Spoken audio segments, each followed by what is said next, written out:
我被凤凰男丈夫与恶毒养女联手推下了楼，而后我进魂穿成了丈夫思涵，在外面闹我小三。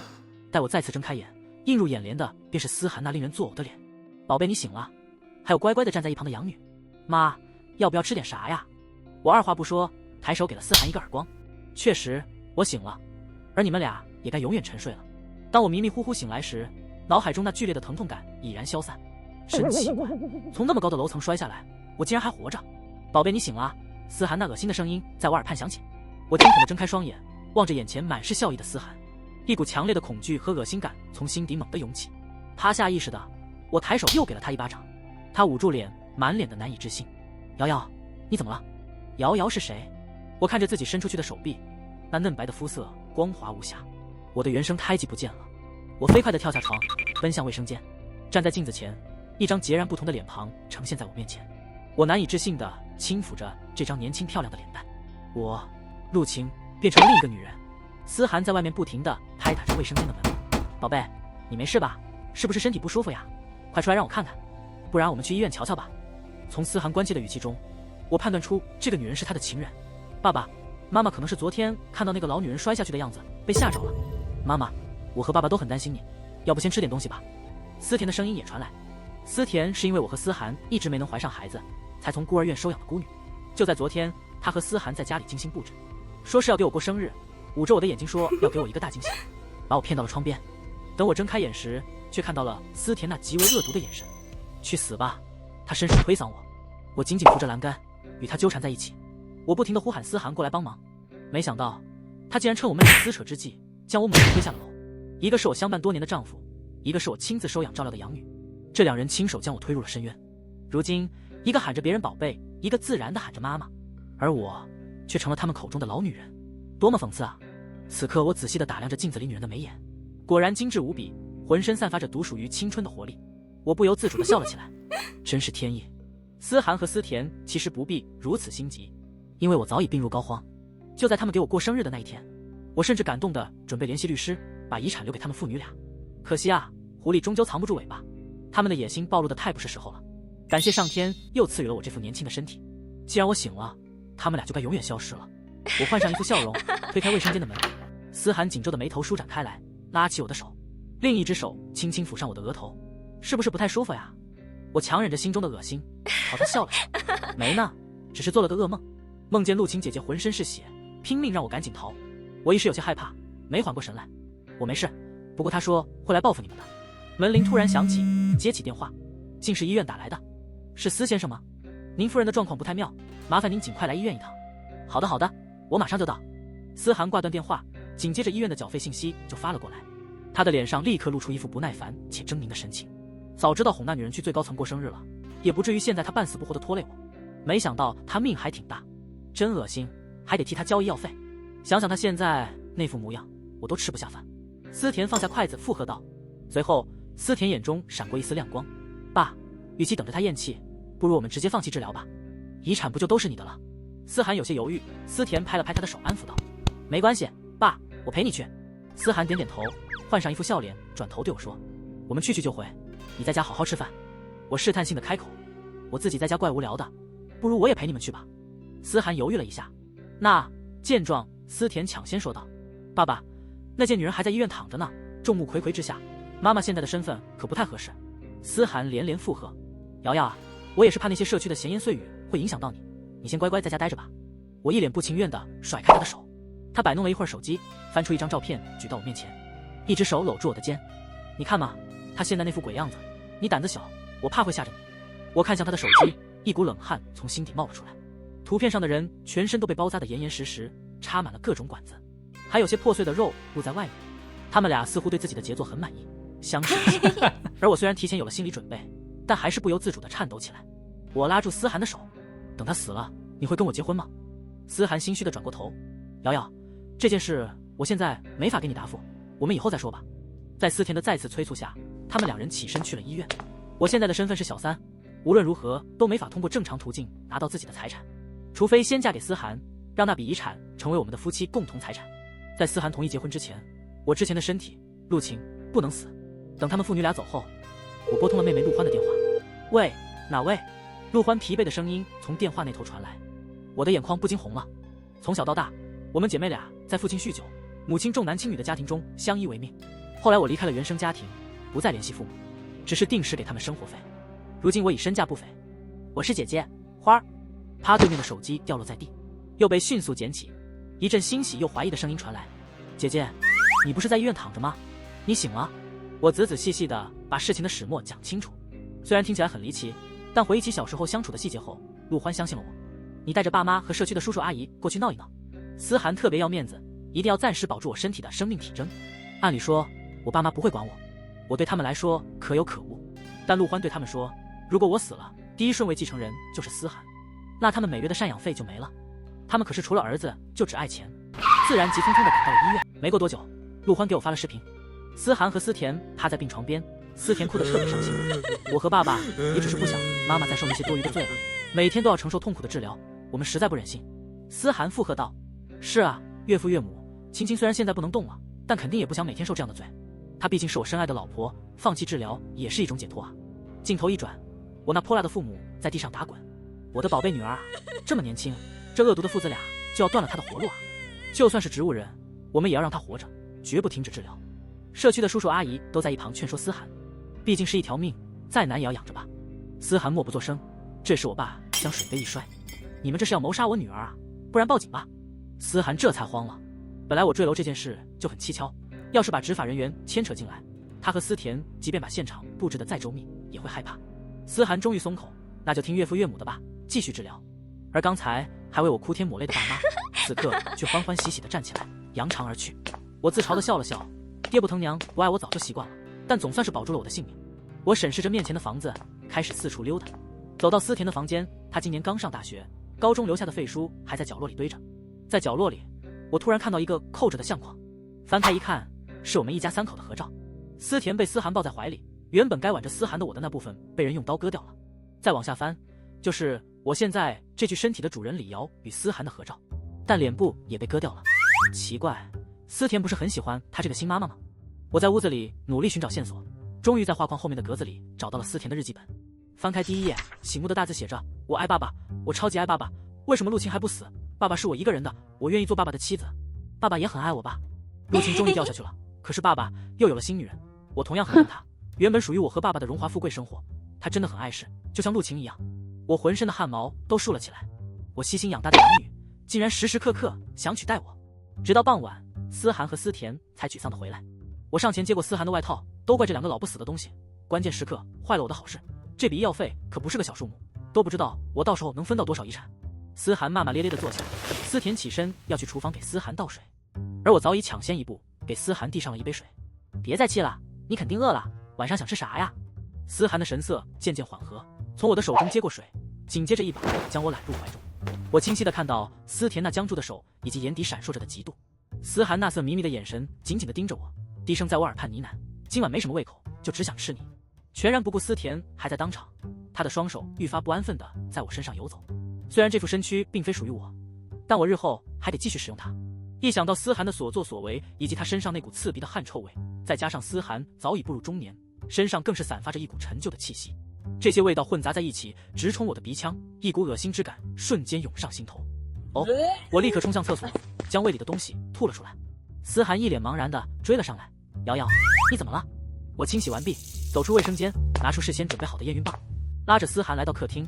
此刻思甜全部的目光都聚焦在我手中的东西上，她很清楚我手中拿着的是什么。我若有若无的目光与她交汇，她眼中的惊愕与不甘相互交织。思涵欣喜若狂，笑得满脸肿肿，随即就要站起身来抱住我转圈。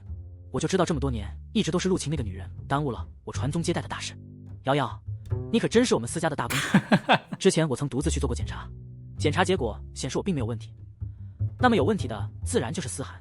我深知她爱面子，当时还想着照顾她的情绪，所以没告诉她实情，只是说我不能生育，可以去孤儿院领养一个。就因为这件事，我还遭到了思涵亲戚们的一番指责。大碍于我有钱，他们虽然吃尽了我的红利，却也只敢在口头上说说而已。我嗔怪地推了推他：不行哦，得小心肚子呢。他连声音好：甜甜，快去给你妈妈倒点水喝。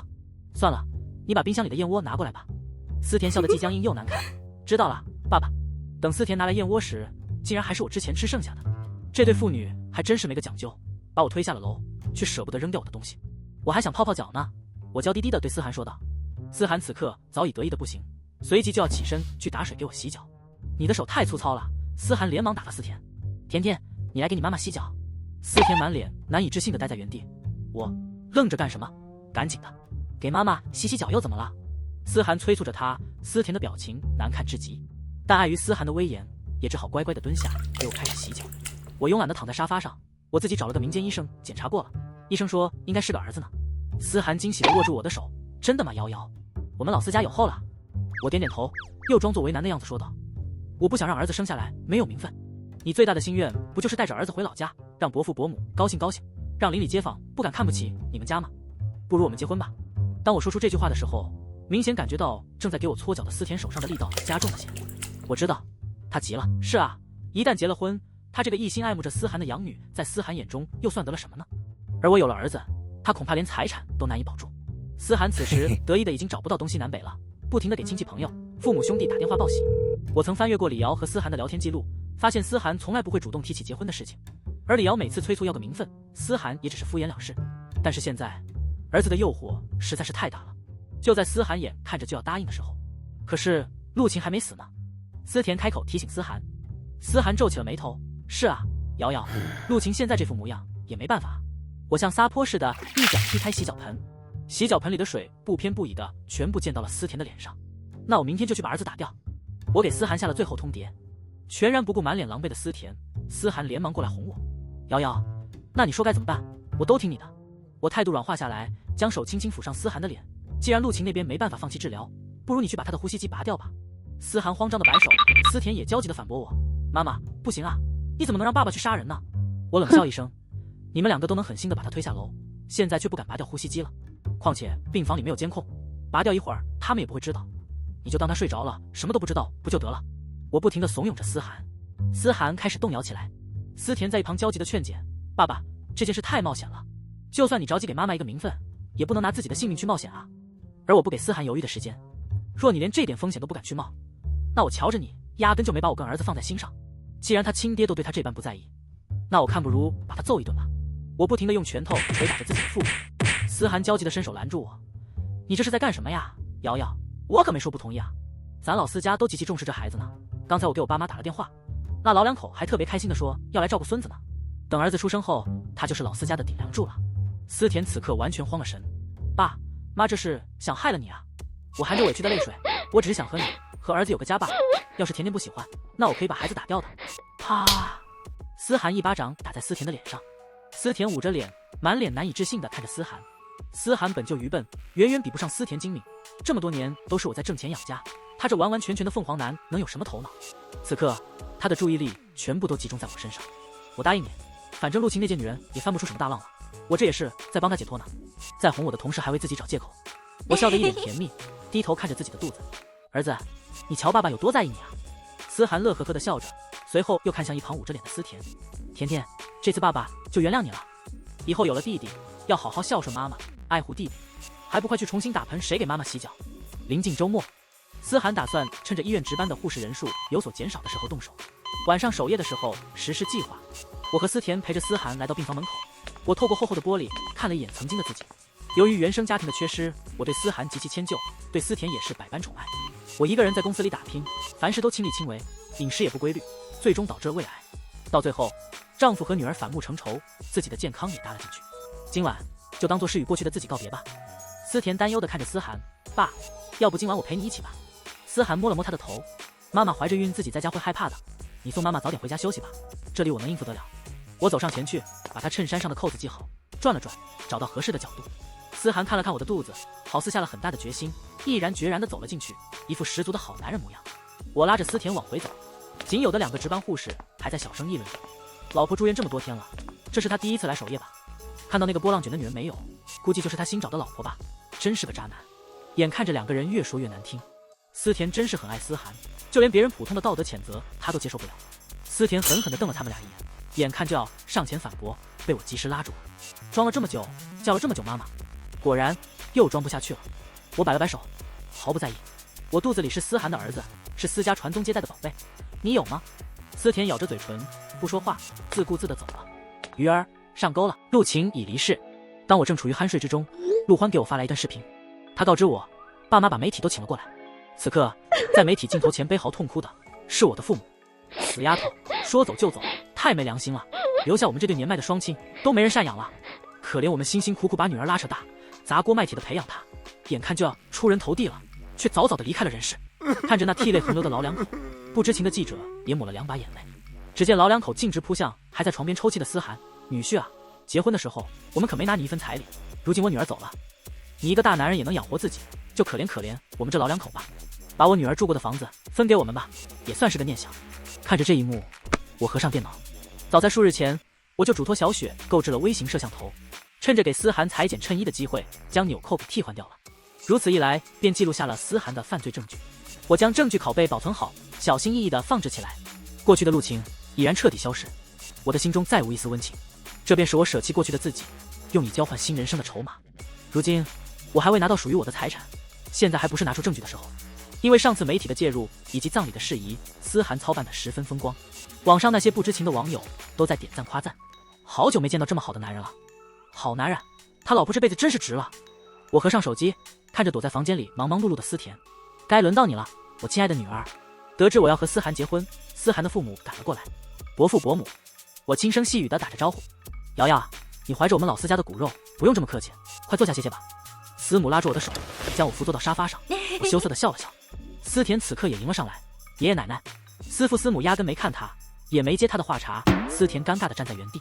思母领着我坐下后，掏出一个镯子戴在我手上，我连忙摆手，我不能收，这太贵重了。思母笑呵呵地说，收了吧，这是我们思家的传家宝，就当是我给孙子的见面礼。我儿子终于摆脱了那个人，还好遇见了你啊，瑶瑶，以后我们思家全由你做主。我看着那只手镯，那曾是我之前看望他时送给他的生日礼物，当时他因为我生不出孩子，还对我摆脸色，骂骂咧咧地说什么破镯子都敢送他，如今却把这镯子当成了传家宝，真是讽刺至极。我看着站在角落里的思甜，紧咬着牙关，嫉妒乃是最好的催化剂。晚上吃完饭，思涵和他的父母躲在房间里，说是要商量商量婚礼的事情。但在这段时间里，在我的挑拨煽动下，思父思母此次前来的目的就是为了思甜。我找了个理由，把思甜打发去书房给我找东西。书房与思涵和思父思母所在的房间仅1墙之隔，思涵他们在商议什么，思甜自然听得清清楚楚。每个房间都被我安装了微型摄像头，我自然也听得明明白白。儿子，你现在已经是富裕户了，我们老思家也有接班人了。我看那个思甜那死丫头着实不顺眼，要不把她打发走吧？思父说道。一个没有血缘关系的杂种，始终怀有2心，现在不解决，以后孙子出生了可就麻烦了。你就一心一意地对瑶瑶好就行了，瑶瑶是我们家的大功臣。思甜，难保这死丫头不惦记我孙子的家产。思父思母你一言我一语地说着。思涵并未开口，他和思甜可是一同将我推下楼的罪魁祸首，他们早就绑在一起了。我当然清楚思父思母的提议，思涵不会执行，但只要这些话能让思甜发疯嫉妒就行。人一旦嫉妒的失去理智，什么事情都做得出来。就像前些天我发现思甜在房间里鼓捣的那些安眠药和催情药一样。思父思母把证件带来，催促思涵早日去和我登记。思涵很听父母的话，当天下午我们就完成了结婚登记，这是我有资格拿回自己财产的第一步。在思父思母的打压下，思甜每日的情绪越来越不对劲。思父和思母满心欢喜地筹备着婚礼，就在即将举办婚礼的前几日，他们却离开了，说是要回去招呼老家的亲戚，顺便整理一下名单，好准备酒席。实际上他们是去炫耀那个莫须有的孙子，因为他们觉得这个孙子将会继承自己全部的钱财。而天天待在家里的思涵天天向我提出解决生理需求的要求，我都以怀孕对胎儿不好为由拒绝了他。原本负责做饭的阿姨也被思甜以手脚不干净的借口辞退了，现在家里掌勺的变成了思甜。妈妈现在不能干活，我学了一些养生的饭食做法，我给妈妈做饭，让弟弟好好长大。思甜说道。甜甜真能干，思涵不停地夸赞她。只有我知道，思甜每天晚上给我做的营养粥里安眠药剂量越来越大，而给思涵的粥里催情药剂量也在日益增加。思涵每天都像浴火焚身般祈求我，好几次不顾我的警告，差点越界。我向思父思母告状，他们很担心孙子，就不时骂思涵2句，这么2天都憋不住。要是给我孙子弄出啥好歹，你也别姓思了。思涵既不敢反驳，也觉得很扫兴。我也不知道思甜从哪里弄来的这些药，竟让思涵如此急不可耐。终于在极度的欲望驱使下，思涵看思甜的眼神开始变得不一样了。饭桌下抹撒的双腿，饭桌上如狼似虎的眼神，我甚至好几次看见思涵偷看思甜洗澡。而思甜当然察觉到了思涵的这些变化，她变得更加得意，还时不时趁思涵不再挑衅我，别高兴得太早，等着瞧吧，咱们2个谁在爸爸心中更重要。我没有回应她，她开始故意在洗澡后穿着清凉的睡衣在客厅晃荡，思田的身材一直很好，只是过去思涵只把她当小孩子没注意到。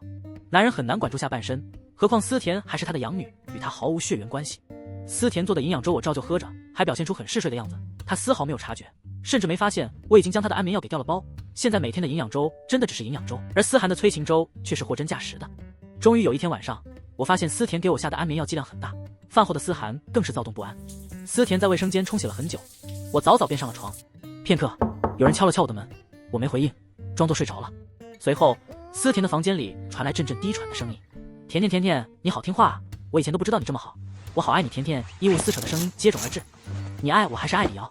男人在精虫上脑时说话总是不过脑子，我当然最爱你了，甜甜。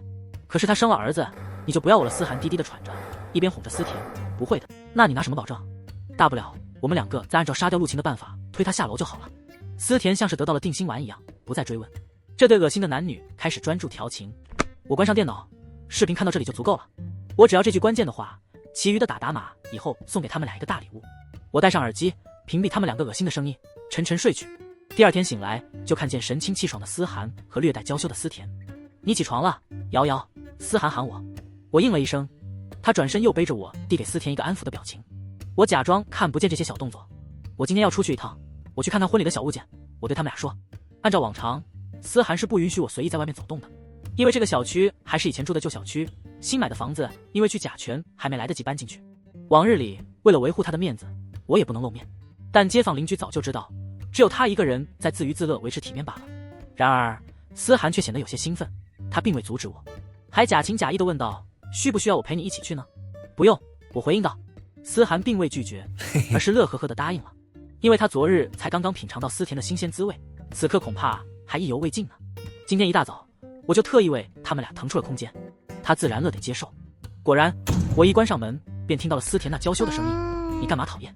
我手中拿着那视频，在咖啡厅与陆欢相遇，他泣不成声地看着我，我帮他擦拭着泪水，别哭了，等姐姐把属于我的东西拿回来，就带你出去潇洒去，要不点几个男模吧。陆欢嗔怪地看了我一眼，她可是这世上唯一对我好的妹妹，以后我必定会好好对待她。我把视频交给了陆欢，其中包括思涵拔掉陆晴呼吸机的视频，以及思涵和思田亲热时亲口承认杀害陆晴的视频。我作为小三的身份去报警，肯定会让人产生很多疑问，只好交给陆欢去处理。等我回家的时候，思涵和思田的战斗刚刚结束，思父和思母也来了，应该是正好撞见了他们俩。我回家时，他们正黑着脸坐在沙发上。伯父伯母，你们怎么了？看到我回来，他们赶忙迎了上来。瑶瑶，你回来了，没什么，就是不知道哪来的杂种小母狗冲撞了我们的眼睛罢了。我装作不知情的样子关心他们，他们在为思涵打掩护。我笑了笑，配合着他们，没关系，明天的婚礼我还准备了一份大礼送给他们呢。婚礼上，司仪还在积极地带动气氛。新郎，请问你是否愿意娶你身边的新娘石女士为妻？无论今后疾病健康、贫穷富贵，一生一世，直到永远。思涵一脸深情地看着我，我愿意。全场欢呼，思父思母笑弯了眼。司仪又问我，请问新娘，你愿意嫁给你身边的这位英俊的司先生为夫，无论今后疾病健康、贫穷富贵，一生一世，直到永远吗？思涵高兴地看着我，我将手中的捧花一扔，我不愿意。全场顿时一片静默。瑶瑶，你怎么了？你是不是高兴得糊涂了？怎么说起胡话来了呢？思涵上前想要拉住我的手，思父思母也冲上台来。思田站在旁边谴责我，你别因为自己的一点情绪就瞎闹好不好？每次都得爸爸包容你。我拿起话筒，面向在场的宾客，我愿意成全我的丈夫和他的女儿。你胡说什么呢？思田和思涵上来就要夺我的话筒，思父思母也反应过来，但就在这时，身后的大屏幕突然开启，爸爸我爱你。思田的娇喘声响彻整个会场，大家开始七嘴八舌地议论起来，更有一些爱看热闹的人开始拿起手机拍照。思父思母气得上气不接下气，昏了过去。思涵指着我，你早就知道了，是不是故意让我出丑？思田四处寻找着开关，想要关掉屏幕。思涵朝我扑过来，一脸凶狠。此时陆欢从观众席上跑来，身后还跟着几个便衣执法人员挡在我面前。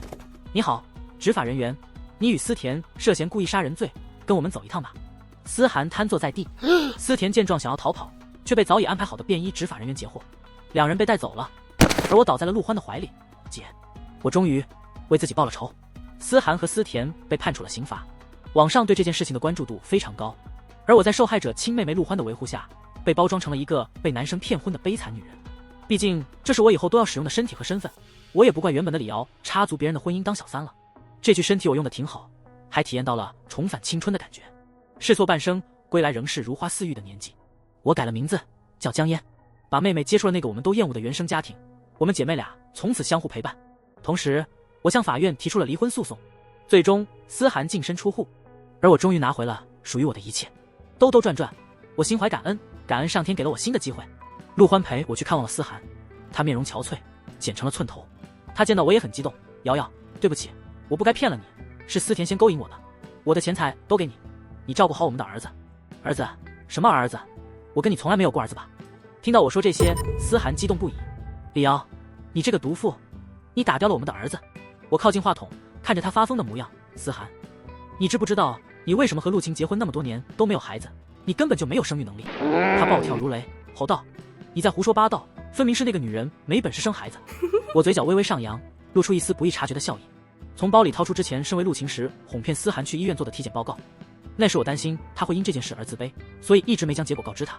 他愈发抓狂，大喊道：我不相信，我不相信，你怎么会有这个？我依旧微笑着，眼中闪烁着陆晴特有的光芒，因为我是江烟啊。思涵满脸惊愕，呆若木鸡。他缓缓转头看向我身旁的陆欢，陆欢轻轻点了点头。他彻底懵了，不停地念叨着：这不可能，这不可能。几个执法人员迅速上前将他牢牢按住并带走，他嘴里还在声嘶力竭地吼叫着。接着我在陆欢的陪伴下前往了女子监狱。不得不说，他们父女俩还真是如出一辙，就连见到我时的那种紧张对峙，以及得知真相后的那种难以置信的表情，都一模一样。想到这些，我深信他们在服刑的后半辈子一定会备受煎熬，生不如死。我坚信，这就是现世报，因果循环，昭然若揭。